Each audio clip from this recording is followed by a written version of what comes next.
my name is Ben Margherone, and I am a rail fan. Hi, Ben. Yeah, so I've been a rail fan most of my life. First got into it when I was probably about 5 years old. My mom went to a video rental store, and she got this VHS tape. That's how dated it is. It was called There Goes a Train. And she rented this VHS for me, and I was just obsessed with it from when she rented it. And so she would rent that DVD for me over and over again. Or DVD, not VHS. Yeah, that's how it started, and I was kind of on and off with it for a while. I had other interests, such as like baseball and space, but the rail fanning is one of the things that stuck around with me since I was really young.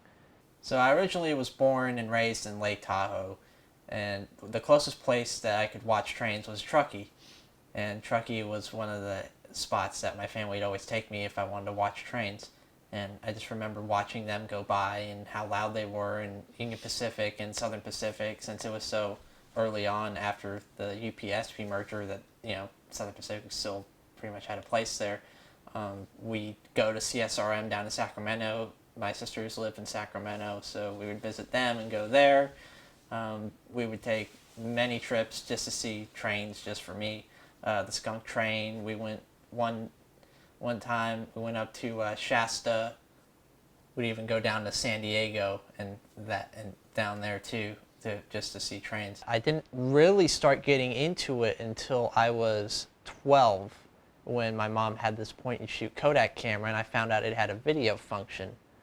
So I started taking videos of trains, and that's when I started my YouTube channel. And that's when I really was like dedicated to it from then on. And I've been on YouTube for 11 years now. It's been a while.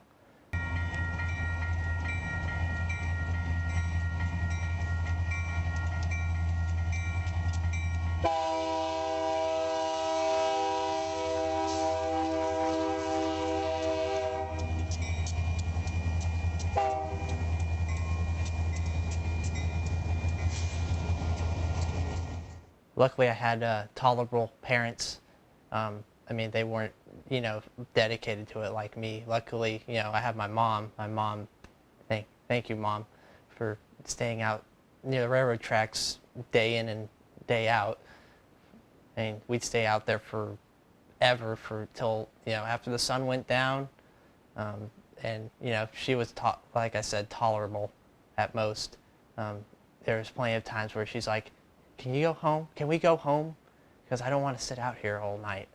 And I'd just be like, "No, I swear, there's another train coming." So in 2007, I moved to Florida, and that was kind of a culture shock for me, moving from, Sierra Mountains to, humid Florida. So there I rail fan the CSX, and the CSX main line there, everything was just so different, operations-wise, and it took a lot of getting used to. You had Tropicana douche train. That was like the staple train that everybody that goes to Florida likes to see. And they even had Dash 7s running back then. And it's just, the East Coast is a very different environment from the West Coast as far as railroad operations goes, because every railroad's different as far as operations. So I learned speed signals and different methods of switching and stuff like that, and I really like the listening on the radio and stuff like that, just to listen to the crews and everything and see how they switch, and because every conductor is different as far as switching goes. We'd also go up to Folkston, Georgia for they have two events once a year called Rail Watch and Winter Watch. We usually go to Rail Watch because it'd be warmer. That's what was one of my favorite places to hang out on the East Coast, just because you just pull up a chair and watch trains go by. It was where two CSX main lines meet, one from Atlanta, one from Savannah, and they funnel in right there at Folkston for about 20 miles, and then they split off again, and you'd see easily back then about 50 trains a day.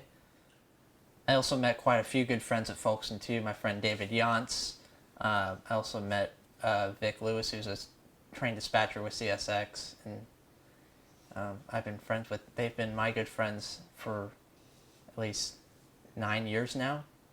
So in 2012, we moved back to California from Florida, and that was also a really cool trip of mine because we went through Tennessee and Kansas and Colorado and Wyoming, and seeing all those trains out there was definitely a thrill for me, especially being on the BNSF Transcon out in Kansas, because there was just so many trains.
We moved back here to Petaluma, and it was a culture shock at first to come back, because I'd been used to CSX and how they operate trains, and I mean, Union Pacific is, way different, and so is BNSF. So having to learn all that again was kind of strange. Yeah, so I was 18 when we moved back, and the first trains I really remember seeing when I came back were I'd go up the Cal P here from Oakland to Roseville, and so I learned that line first, and that's been kind of my stomping grounds for as far as local railfanning has been concerned for the past 5 years. I've also kind of learned the BNSF Stockton sub, which runs out of Richmond and goes to Fresno.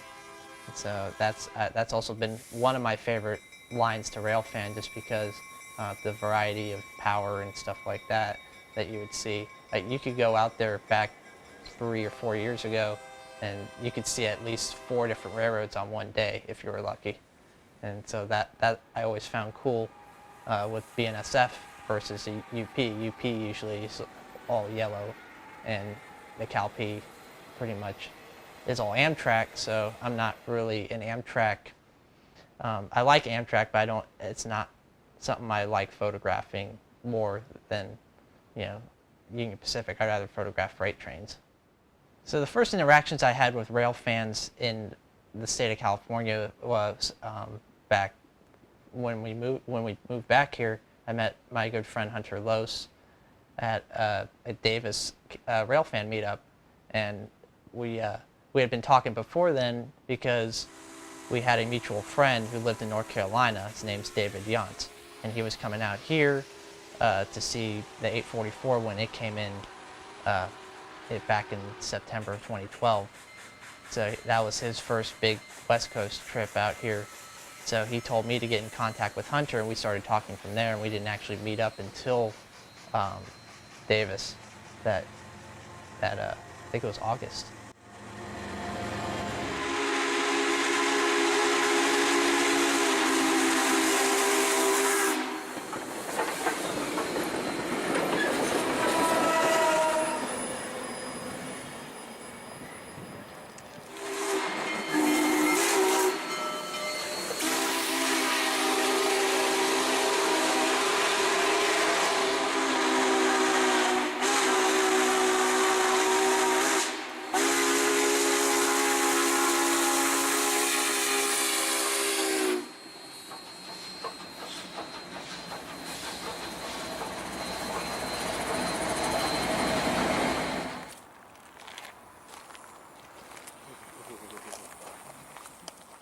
And so from there, we've kind of met everybody else through that through a group called Railfans is kind of how we met up with everybody.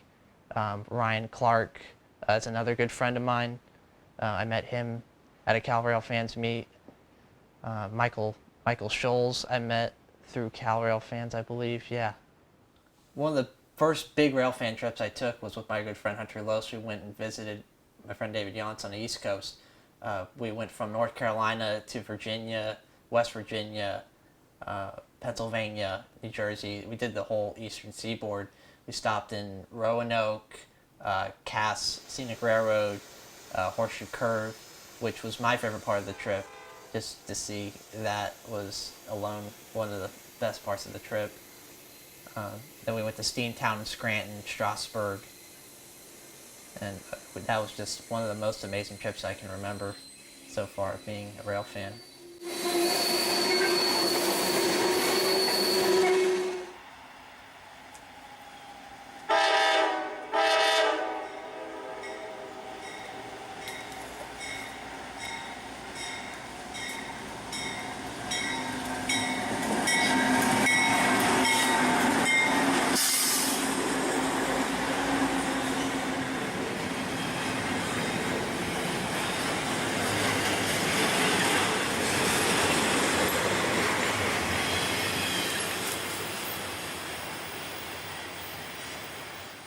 Other trips I remember taking were the NS Heritage Unit event and Streamliners at Spencer. The reason why I mentioned both of them is because they take place in Spencer, North Carolina.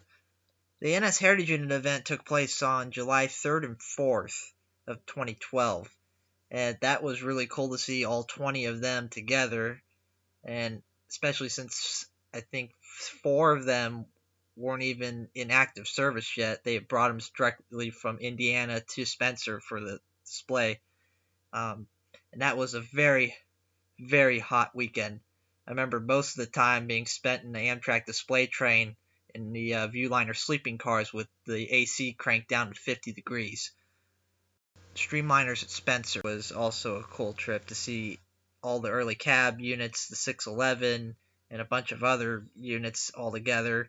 The Alco PA, that was its first time being moved anywhere. That was surreal. That weekend was also very hot, but they also had the Pennsylvania Juniata Terminal E8s out running the main line. So in between periods at Spencer, we'd go out and chase that and watch it come in. And that was pretty cool to see those running out on the main line.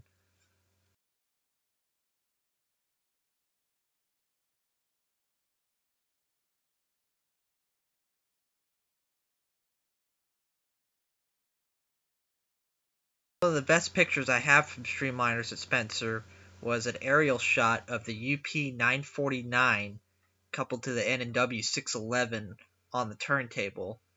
And the reason why that's one of my favorite shots from that trip is because those two units will probably never be coupled together again.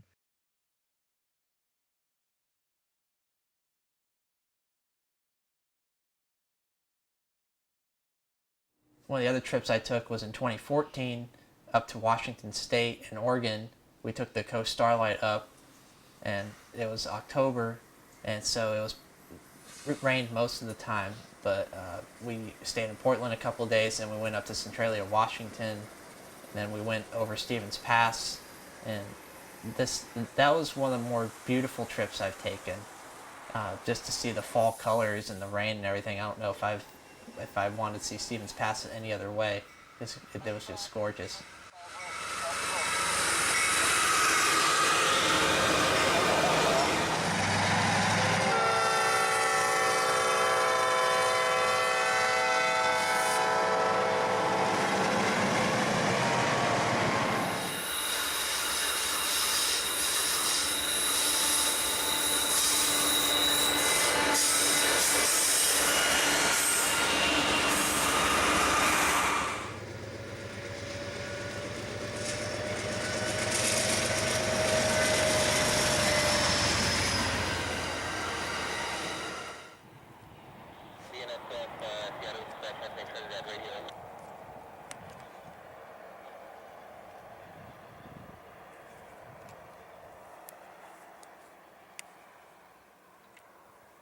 same location up to Quincy. You might be meeting 2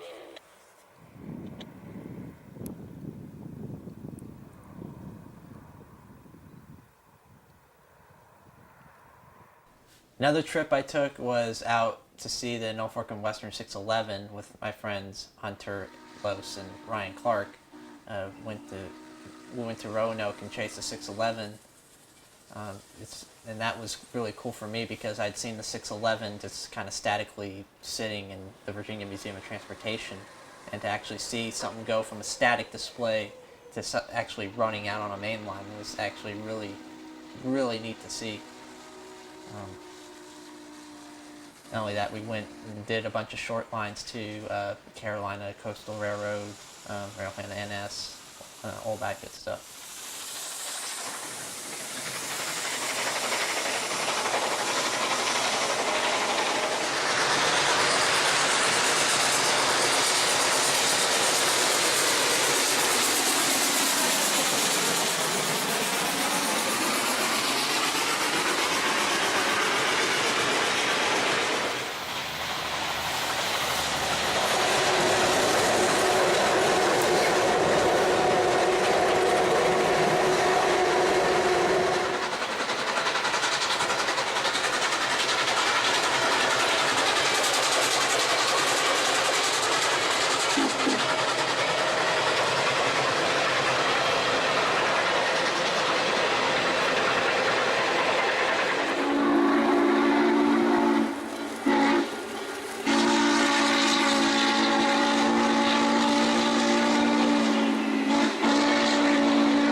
My most recent trip was for my birthday in 2017.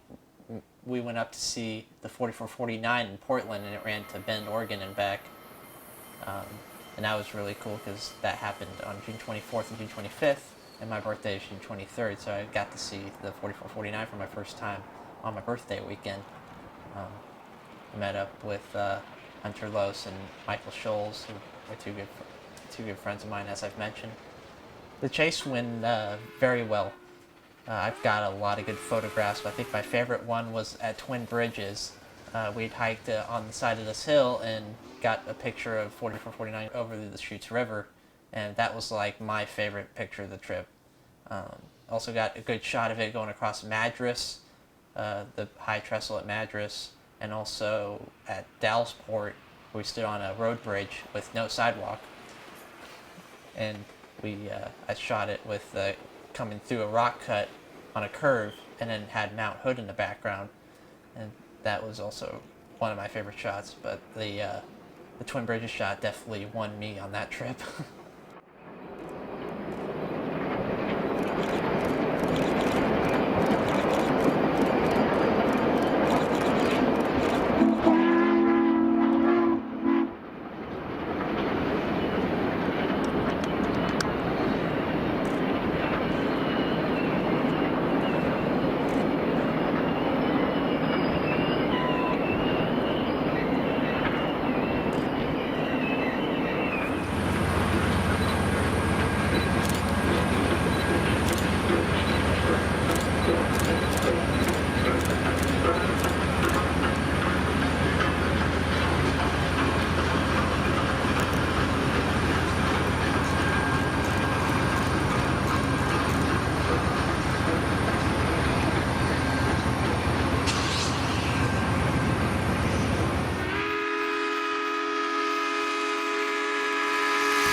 Well, my typical railfan routine is I usually have my backpack and I have my radio, video camera, and my picture camera. I've been more into the picture taking aspect of it recently, just because there hasn't been really anything interesting to photograph, or interesting to videograph, because everything pretty much sounds the same. But I like taking video just because it's just the audio I really like.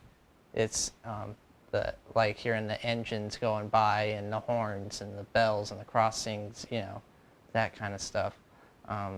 When I go out to like the CalP or the BNSF, I like to set up the video camera and just wait for the trains. It's like I like to sometimes hike and go places nobody else has taken a photo before.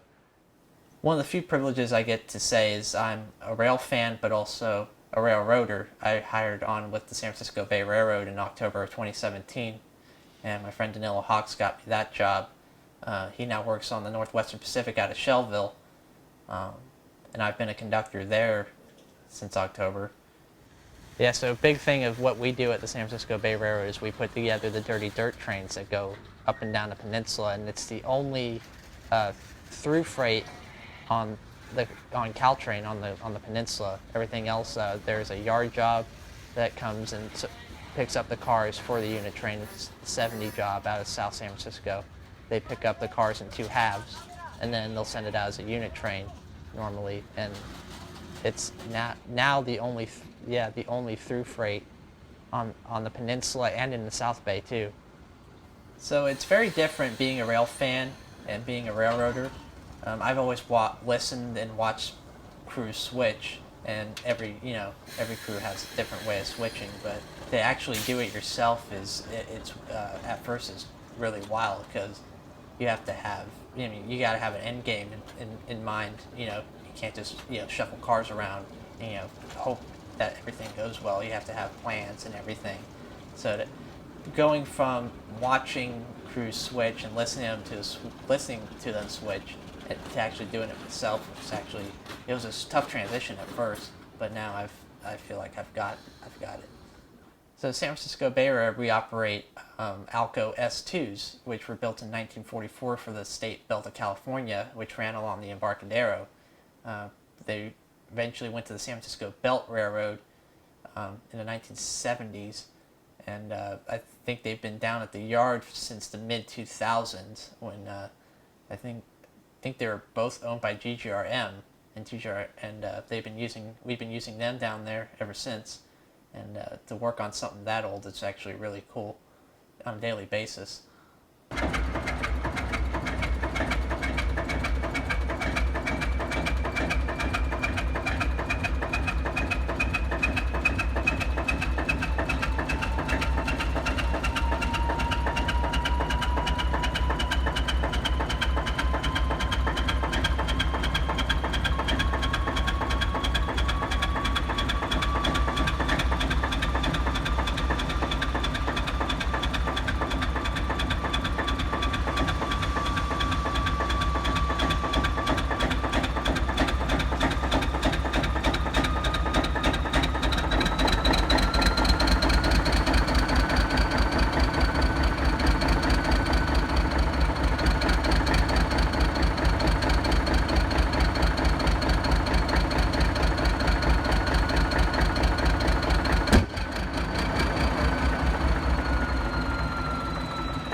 So I also volunteer down at the Golden State Model Railroad Museum down in Point Richmond.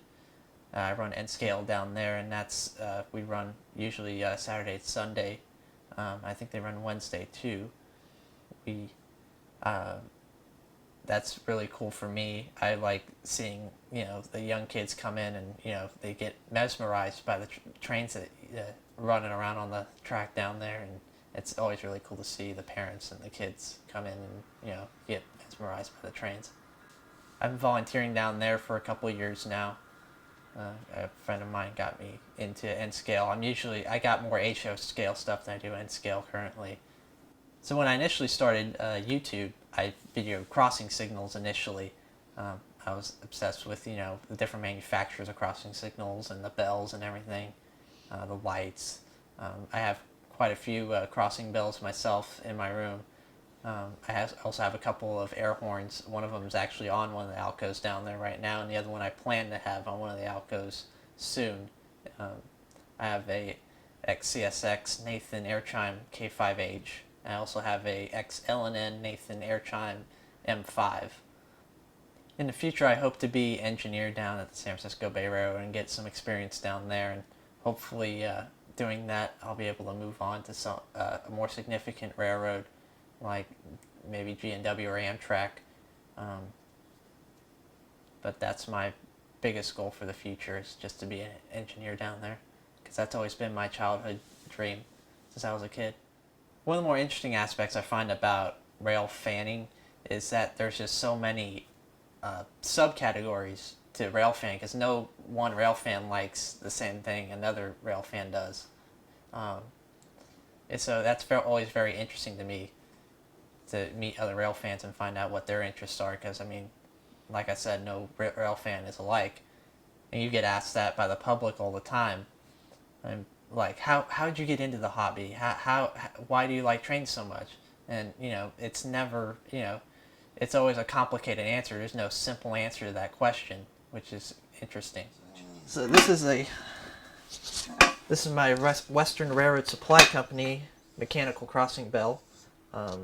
This came from the NWP. I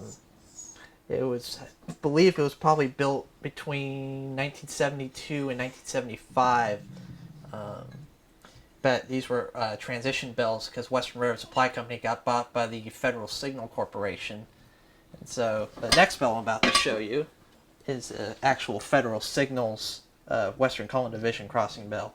Basically the same kind of design, except they changed, when they went to Federal Signals, they changed the side lock design so you could slip a master lock through it and then also have a bolt. So this is cool.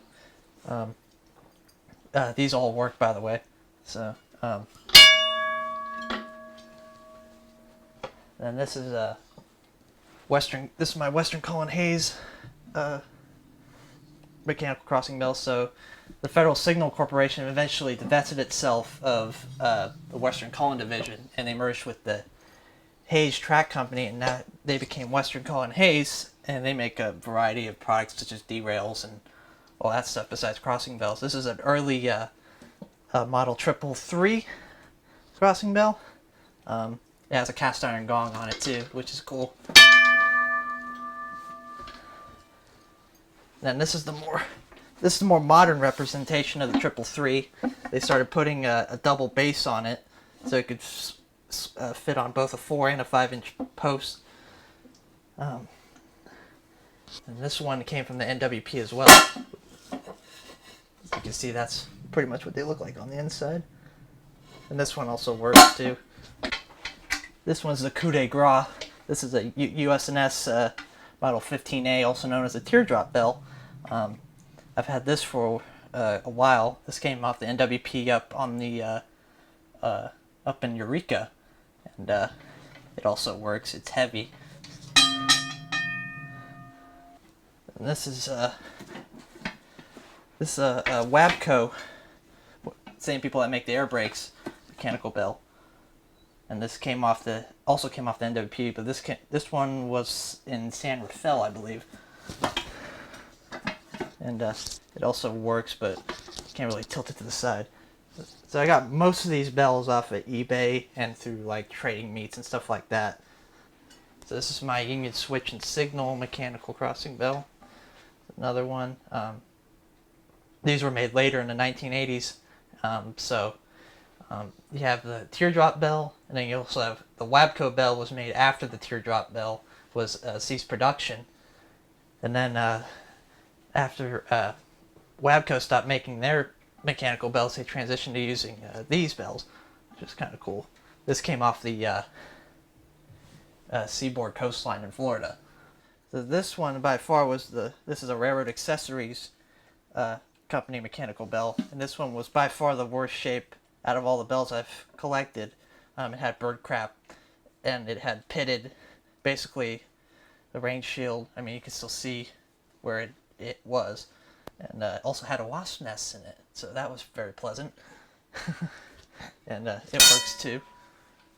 Then I have a various amount of electronic bells. This is my first ever crossing bell. Was this one? This one's a National Electric Gate Company electronic bell, and then this one's a Western Cullen Hayes electronic bell, General Signals Corporation electronic bell, and these two are Safetran electronic bells. This one's the earlier generation, and this one's the newest generation.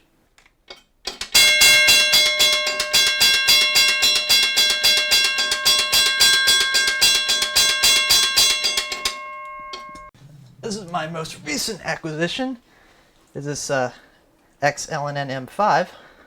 I believe it was built in 1956, and was told it was put on either a Jeep 9 or a Jeep 7. I don't know exactly what unit it came off of, but I plan on putting this on one now because down at the San Francisco Bay Railroad eventually. And that's my dog. This is Rocky. I've had him for 12 years now. We got him in Florida. Got him when he was 1 year old. Now he's 12, so he's an old man. So this set right here is one of my favorites to run. This is my SP commuter set. So I got 4 bi-level coaches, and then I have an SDP 45 to go with it. Yeah, 3206. I took this to the East Coast in 2016 when I went out there. That was pretty cool to run SP on the East Coast. I want to thank you for taking the time to get to know me a little better. My YouTube is Caltrain927, and I hope you all have a good day. Thank you.